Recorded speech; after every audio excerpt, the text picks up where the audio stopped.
Astronaut Buzz Aldrin is the second man to have landed on the moon. He is now 87 years old. A real hero was the pilot on the Apollo 11 lunar module, a former U.S. Air Force officer with the prestigious command pilot rating. He was in orbit on the Gemini 12 mission. He did spacewalk work for 5 hours on that mission, Pat. And he appeared to be in physical pain while watching Donald Trump deliver a bizarre and rambling speech about space exploration. This was at a press conference at the White House to celebrate Donald Trump's signing of an executive order. Remember when executive orders were bad, according to Trump, under Obama? Now that was under Obama. That was under Obama. Yeah, now they're good under Donald Trump. He was signing an executive order to revive the National Space Council. I'm going to play about a minute of this, and you'll see if you're watching along with us. You'll see Buzz Aldrin standing behind Donald Trump, looking initially disgusted and ultimately in physical pain at the incoherent rambling of Trump on this issue. Very strongly about it. I felt strongly about it for a long time. I used to say, before doing what I did, I used to say, what happened? Why aren't we moving forward? Today's announcement sends a clear signal to the world that we are restoring America's proud legacy of leadership in space. At some point in the future, we're going to look back and say, how did we do it without space? The Vice President will serve as the Council's chair. The privatization of certain aspects is going to play a very crucial role, don't you think? They are truly into it. I will say that's not easy because everybody wants to be on this board. People that you wouldn't have believed loved what we're doing so much. They want to be some of the most successful people in the world want to be on this board. The human soul yearns for discovery. By unlocking the mysteries of the universe, we unlock truths within ourselves. That's true. Our journey into space will not only... So it's all funny, right? Blah, blah, yeah. But there's some seriously disturbing stuff from Trump at this speech. On just about every issue, Trump has it not slightly wrong, but way wrong. Donald Trump, during this press conference, focused on the importance of space security. You know what space security is code for?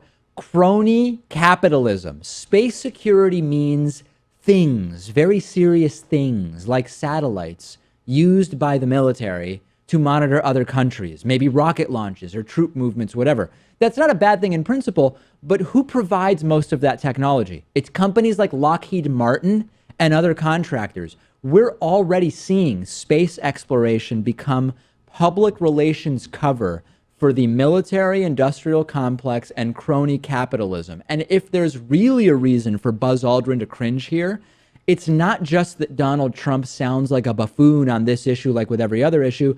It's that Donald Trump is presenting a degenerate vision of our space exploration priorities. That's the problem. You can see why Buzz Aldrin is so fatigued here. And you got at this a little bit earlier, but 66 combat missions in Korea, all the preparation and quarantining that you need to prepare yourself for the Apollo 11 space mission, right? Punching that conspiracy theorist in the face. He had to go through all of that, but nothing could prepare him for this Trump speech. For having to stand behind Donald Trump. It reminds me of the Chris Christie debacle. Remember this, when Chris Christie ended up standing behind Donald Trump after his failed presidential run ended. And as you see on his face here, he ended up standing behind Donald Trump during a press conference, and Trump saying bizarre and loony thing after thing.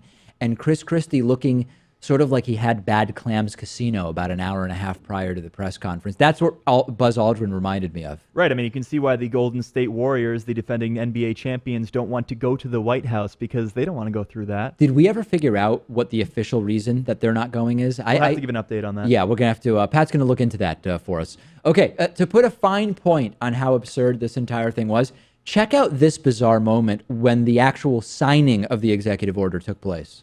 You know what this is? Space. All it has to say is space. A lot of room out there, right? Infinity and beyond. This is infinity. It could be infinity. We really don't know, but it could be. There's got to be something, but it could be infinity, right? Yeah. Okay, so because you might not have heard that, the White House released a transcript of what was said there, and we're going to put it up on the screen for you.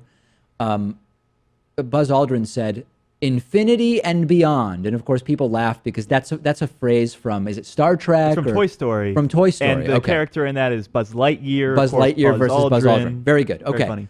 So Donald Trump then says, this is infinity here. It could be infinity. We don't really know, but it could be. It has to be something, but it could be infinity, right?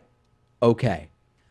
What on earth is wrong with Donald Trump? I mean, this is an ill individual. There is no other explanation for what is going on with this guy, and Buzz Aldrin placed there like he is in a different universe, for lack of a better term, and just completely and understandably distraught by Donald Trump's behavior. I mean, we don't expect Donald Trump to be an expert on science and technology and space Sure. and to know all the terminology, but I think that's all the more reason to stick to the teleprompter when you're giving one of these speeches.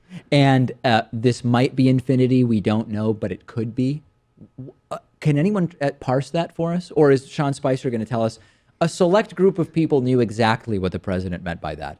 Okay, send me your thoughts about this. We are on Facebook at facebook.com/David Pakman Show.